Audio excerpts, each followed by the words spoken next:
What happened in Kebbi is something that is shaking the whole talk right now. The news that village youths in Kebbi State stood up to suspected bandits, overpowered them, and even recovered weapons is a very serious one.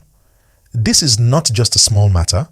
It is a big talk because it shows how communities are no longer folding their hands when trouble comes close. And you, watching this, don't forget to like this video and subscribe so you can always get this kind of real-time gist when it happens. Now let's look at what actually went down. Reports say that in one of the local communities inside Kebbi State, youths noticed movement of some suspected bandits. These were not ordinary people walking on the road. They came in prepared, trying to disturb peace, trying to carry out raid or even kidnap.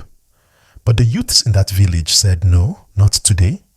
They gathered themselves, they organized quickly, and they moved against the attackers. In that struggle, the attackers did not expect such resistance. The youths stood strong, and at the end, weapons were recovered from those suspected bandits. For people living there, it was both fear and relief at the same time. Let me tell you why this story matters. Kebbi is not new to this kind of trouble. Many times we have heard of raids, we have heard of kidnaps, we have heard of communities crying out. And whenever such things happen, people are afraid. Farmers cannot go to farm. Children cannot walk freely to school. Traders in the market are worried about moving goods. But this particular day, the community decided to fight back. And that boldness is what is making this story spread fast. Viewers, if you are following this gist and you like how I am breaking it down, please just pause a little, click like, and also subscribe so that more people will see what is happening in our communities. Now, what does it mean when villagers stand up like this? On one side, it shows courage. On another side, it also shows how much pressure people are facing. Because normally, it is security agencies, police, army, civil defense that are supposed to handle armed attackers. But in many places, the distance is far, response time is long, and people are left exposed. So youths and local hunters, sometimes even elderly men, come together to defend their land. But you see, as brave as it looks, it is also dangerous. These attackers are often carrying strong weapons, not just sticks. So when civilians confront them, there can be heavy risk. Some succeed, like what happened in Kebbi, but other times it can lead to casualties. That is why this story of Kebbi is being discussed widely. People are saying, should communities continue to defend themselves, or should they wait for government and security forces only? What do you think about this? Tell me in the comments, and while you are writing your comment, make sure you also subscribe to this channel because we bring you all this gist fresh. I also want to paint a picture for you. Imagine that you are a farmer in Kebbi. You have planted your rice, your millet, or your maize. You are ready for harvest. You are happy because your family will eat, and maybe you will sell some in the market. Then suddenly you hear that bandits are moving into your area. That means all your hard work can be destroyed in one night. It means your children can't go outside, your wife is worried, your whole house is living in fear. That is the reality people face. But in this case, the courage of the youths gave them a chance to push back. That is why they are being talked about right now. And don't forget, this is not the first time security issues have hit Kebbi. There have been many reports. Attacks on River Town, clashes in Danko-Wasagu axis, even police stations being attacked in the past. It shows that the fight against banditry is serious and ongoing. But at the same time, operations by troops have also succeeded.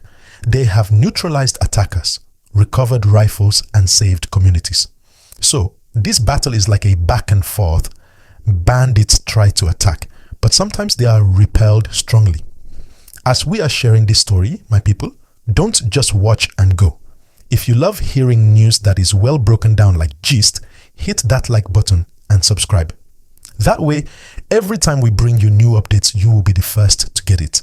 Now, let's reason together. When these Kebbi youths stood up against suspected bandits, they were not just protecting themselves alone. They were protecting their farmland, their children, their wives, their old parents, and even the name of their village. Because once a community becomes known as a soft target, attackers can keep coming back again and again. But when the news goes out that the people of the village fought back and even collected weapons, it sends a warning signal. It says, if you come here, you will not find it easy. And viewers, this is why you must hit that like button so more people can hear stories that show courage and resilience. And don't forget to subscribe. We are here to give you gist every day. But let us also not forget, courage without support can become risky. For how long will villagers continue to fight with bare hands, cutlasses, and sometimes old Dane guns when the attackers are carrying AK-47 rifles and even machine guns? That is why many people are calling on government to give stronger support to security forces in Kebbi and across the Northwest.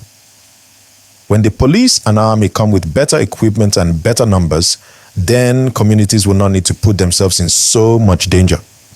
What do you think about that?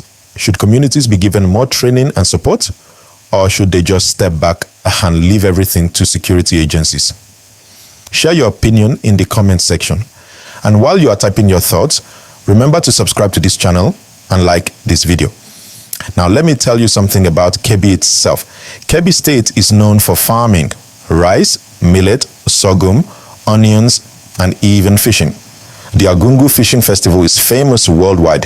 So imagine a place that should be peaceful and attracting tourists is instead fighting bandit attacks. This is why people are worried. If farms are not safe, food production will drop. If markets are not safe, trade will suffer. If roads are not safe, travelers will be afraid. And all this can affect not just Kebbi, but Nigeria as a whole.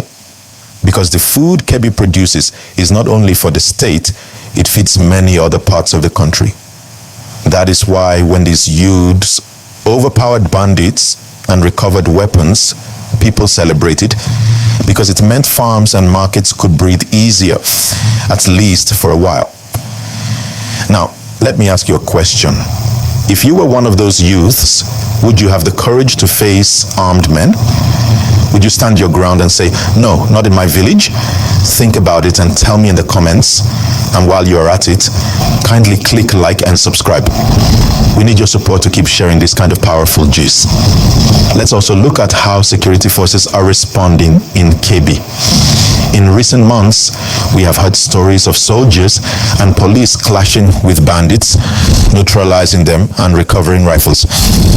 For example, there was a time in Riba when troops repelled an attack from a large group of bandits.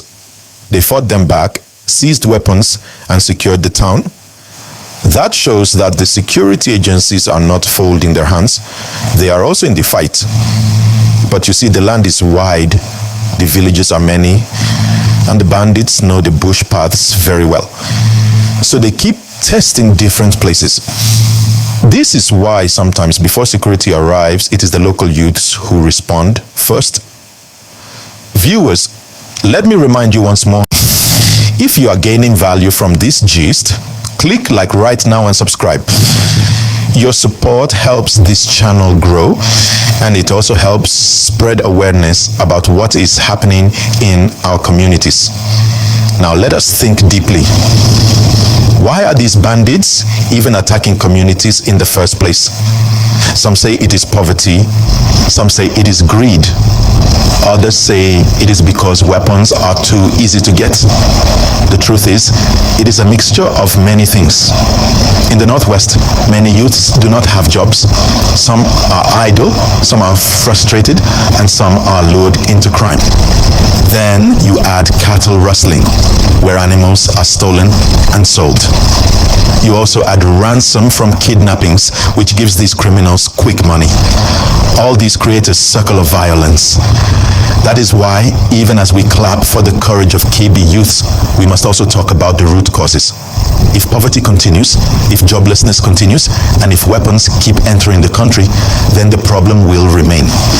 And that is where government has a big role. Government must not only send troops, they must also bring development.